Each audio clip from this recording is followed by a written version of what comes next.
Hello, math analysis. Welcome to your Chapter 5, Lesson 1 through 3 review. I would not normally do this as an ed puzzle, but here we are because this is ending our 2020 weirdness of videos. So here we are, right? I'll do this. There is not a written homework to go with it, so please just take your time. When I say to pause, try the examples yourself and come back and check your answers, and you know, we'll go from there. We'll go that way. But I did also feel it was important to again talk about those cyclical powers of I. Make sure you understand how I is representing the square root of -1. Make sure you understand how to simplify, and then we'll type the rest into our graphing calculator, right? So, of course, I have my physical one as well as my computer one right here. Okay? Well, here goes. So, I walk you back through in examples how to simplify um, when there's a negative number under the radical. Zoom. There it is. First, take care of the negative that's under the radical by bringing the -1 under a radical on its own. That's the negative piece of that. That's the negative factor that's come out. That's the I, right? Then we look at just the number and any perfect squares come out. So the 24 is evenly divisible by the perfect square 4. It's left over is 6. So really think of it as the I, the perfect square, and the leftover, right? Then when it comes to x to the 5th, even exponents are perfect squares. So the closest even exponent without going over is 4, right? 5 minus 1 is 4. So x to the 4th is your perfect square. And that leaves 1x as the leftover under the radical with the 6. These are the leftover pieces. You take the square root of -1, it's I. You take the square root of 4 and x to the 4th, that's 2x squared. Here's your leftover. Now put them together. It's 2x squared is your real number, so that goes first. I goes next to it, and then your radical leftover is last. Your answers are in that a plus bi form, so we want to be careful with that. Okay. So now let me do these first two and then have you do these. Well, you know what? I'll do these two and I'll have you do 2 and 4. How's that sound? Have you do the evens throughout. So I do notice the 81 is itself a perfect square, but what I've got under the radical is -81. So I divide this into my perfect square and my imaginary unit. And I can take the square root of both of those, right? So the square root of 81 is 9. The square root of -1 is I. So 9I is my answer. Here, I'm going to divide it into perfect square, leftover, and imaginary unit because it's negative. So I can immediately put the imaginary unit under here.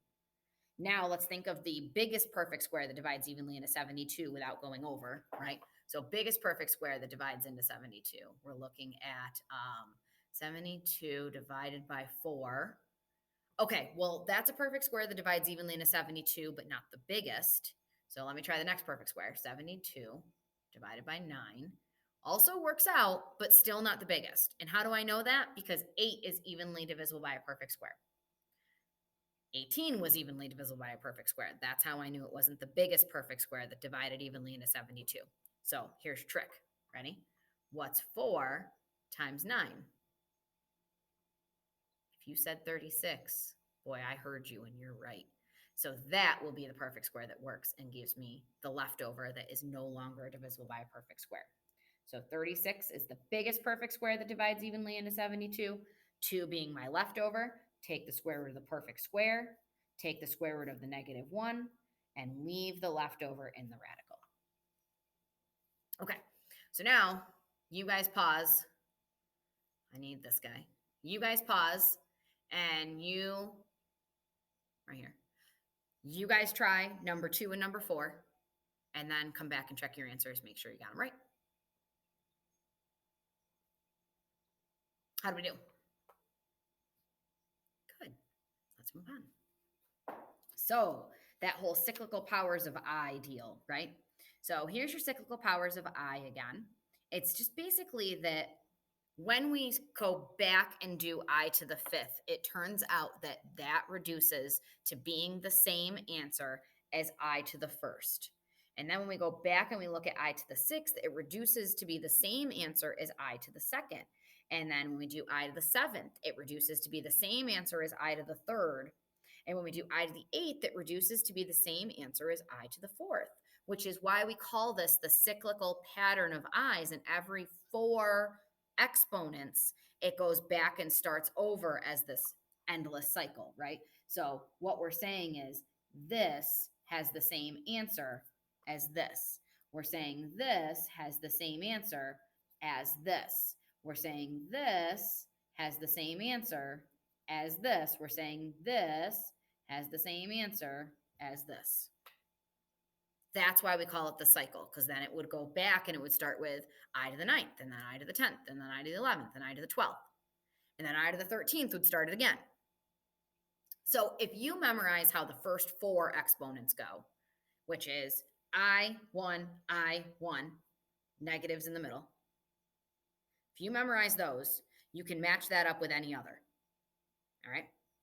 Now, the way that I look at it is I think, okay, well, if 4 is restarting the cycle, then what I look for is the closest multiple of 4 without going over, and then I can know how close I am. So think about the exponent 31. Okay, the closest multiple of 4 without going over is 28. Okay, well, what's 31 minus 28? It's 3. So this is equivalent to I to the 3rd. What's I to the 3rd? Negative I. 62. Closest multiple of 4 without going over is 60. What's 62 minus 60? It's 2. So this is equivalent to I to the 2nd. Now, what's cool here is if you have an even exponent, you know your answer is either -1 or +1. So these will actually give you integer answers. But since this was an even number that's not a multiple of 4, I know my answer is -1. Okay, you pause, try number 6 and number 8, give those a shot, and then we'll come back with answers for those. Okay. Oop, that's not what I want. I want this. There we go. And back. And there we go. So I to the 68th is equivalent to I to the 4th, right? I to the 4th is your 1 because 68 is evenly divisible by 4. So as an even number evenly divisible by 4, its result will be a 1. 49, closest multiple of 4 without going over is 48. 49 minus 48 is 1. So this is equivalent to I to the 1st, which is just I. So you don't have to write something to the 1st power. So there we are. That's how we do those. Not too bad. You guys are moving. And then there's all these fun things. So any adding, subtracting, and multiplying with your eyes can be plugged into the graphing calculator. So this part is nice and easy. I'm just going to use this guy right over here to help me. I'm going to plug in the odds and show you exactly how to plug them in so that you can make sure you know how to do that. Then you try the evens, see how we go. We have something special going on with one of the evens here.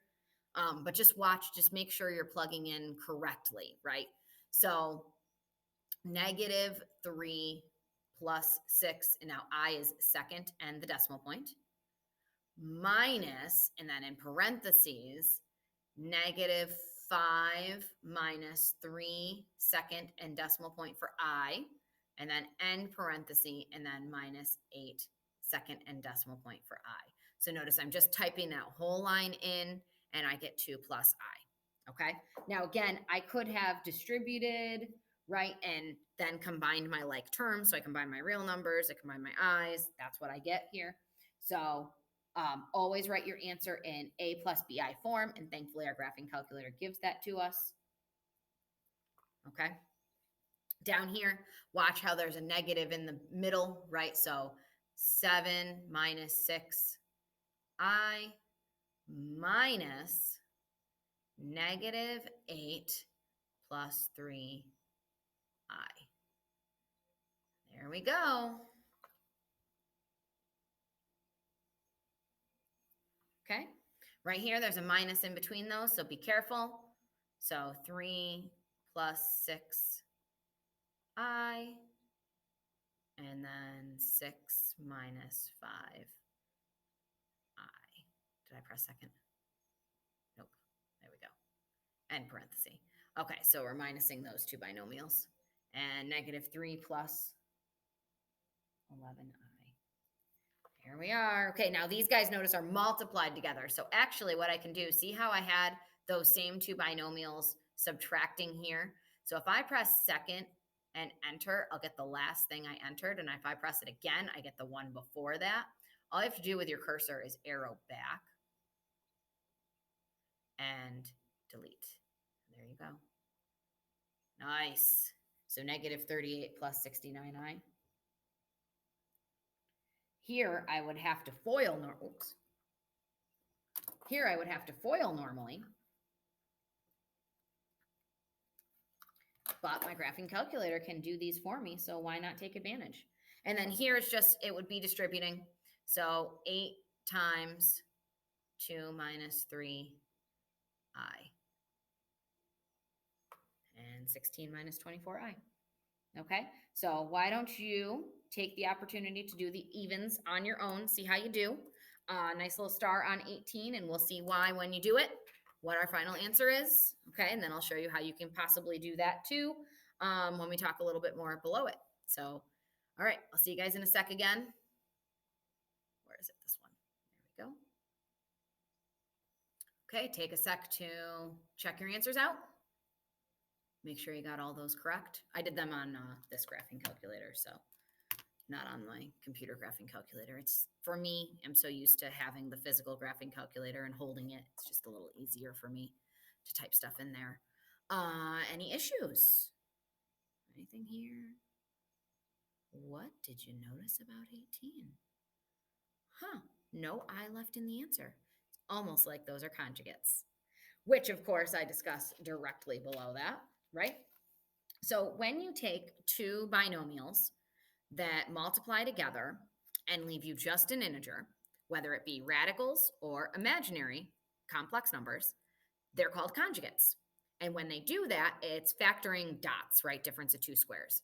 And what happens is, because of those missing, those opposite signs in the middle, that middle bunch in the FOIL, these two multiplications cancel each other out because they are opposites of the same number that end up being multiplied out. So because of that, you end up with two squares that end up being added up. So I can look at that and say, oh, well, 3 squared is 9 and 5 squared is 25. And because when I times I multiplies together, you get a negative 1, right? You get an I squared, which is a negative 1. Instead of subtracting like you would with a regular radical, you add that. So 9 plus 25 gives me that 34 that I end up seeing from my graphing calculator. Okay? So when you have two conjugates multiplied together, you're technically FOILing them, but the middles will cancel out and you're left with two integers that add up. So what we're asked here in this section is, tell me the complex conjugate and then tell me what happens when you multiply this complex number by its conjugate. What's the result? Okay, so that's what we'll do, both of those. So first of all, the complex conjugate is 3 minus 2i. And when I FOIL these, now you can show your work if you want to, or you can type this into the graphing calculator, or you can do it in your head. So you have options, right? So I'll show you my work first. 3 times 3 is 9. 3 times negative 2i is negative 6i. 3 times 2i is positive 6i. And then 2i times negative 2i is negative 4i squared. Well, we all know that I squared is actually negative 1. So this is really a plus 4. So 9 plus 4 is 13, because negative 6i and positive 6i canceled each other out. Do we want to be sure? Sure. Why not, right? So 3 plus 2i times 3 minus 2i, and we get 13. Awesome. Okay, why don't you guys try 20 and 21? Let's see how we do, and then we shall be done. That's it. Okay, and last ones. There we go. And again, check your answers. Make sure you see what I did there. Okay, and that is your first 3 lessons from chapter 5. That is what our quiz will be on.